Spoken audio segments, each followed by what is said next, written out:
নমস্কার বন্ধুরা, কেমন আছেন সবাই? আশা করি সবাই ভালো আছেন।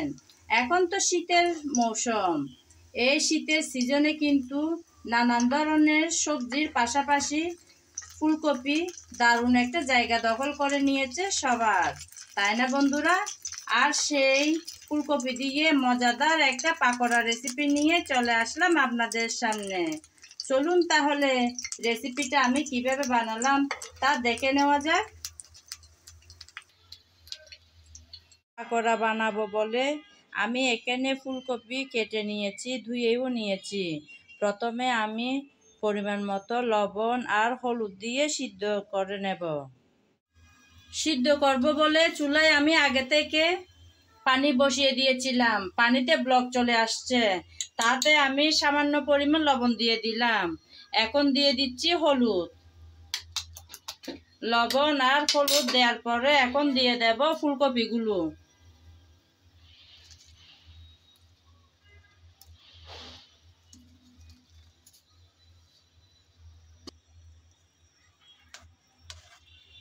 গরম ফুটানো পানিতে দিয়ে দিলাম।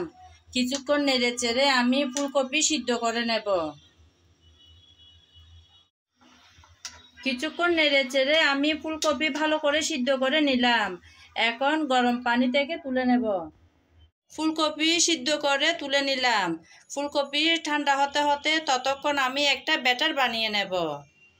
ব্যাটার বানানোর জন্য আমি এখানে একটা বাটি নিয়েছি। এই বাটির মধ্যে আমি বেসন দিয়ে একটা ঘন ব্যাটার বানিয়ে নেব।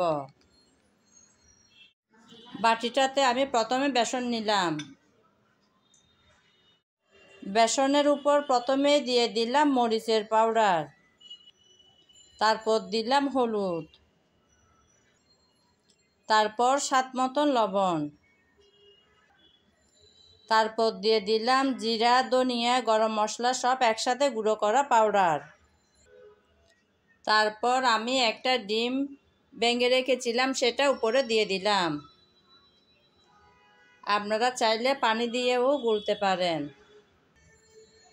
এখন সব একসাথে ভালো করে মিশিয়ে নিতে হবে।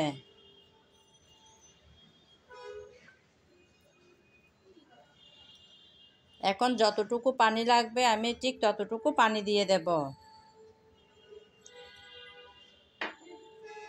পানি দিয়ে আস্তে আস্তে ভালো করে সুন্দর একটা ব্যাটার বানিয়ে নিতে হবে। নেড়ে চেড়ে আমি ভালো করে গুলে নিলাম। আমি আজকের ব্যাটারটাতে ধনেপাতা কুচি দেব। এখন তো শীতের সিজন, তাই না বন্ধুরা? শীতের এই সময় ধনেপাতা কুচি দিয়ে যেটাই করা হোক না কেন ভীষণ ভালো লাগে খেতে, তাই আমিও দিলাম।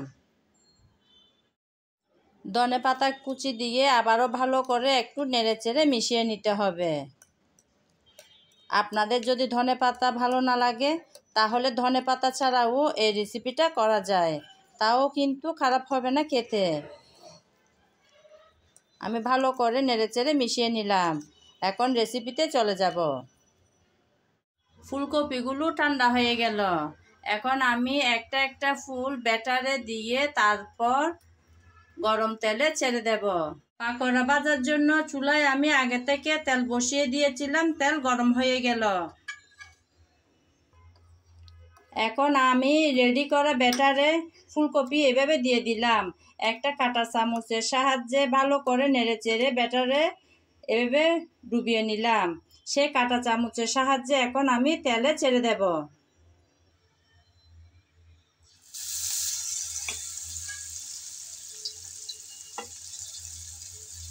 এভাবে করে একটা একটা সবগুলো ফুল আমি ভেজে নেব।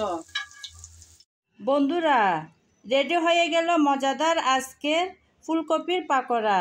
আমি কিন্তু অনেকবার অনেক রকম করে এই পাকোড়া বানিয়েছি। আজকেরটা কিন্তু সম্পূর্ণ নতুন একটা রেসিপি।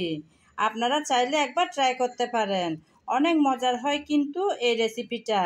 আমার আজকের ভিডিও যদি আপনাদের ভালো লেগে থাকে তাহলে আমার চ্যানেলটি সাবস্ক্রাইব করে আমার পাশে থাকবেন।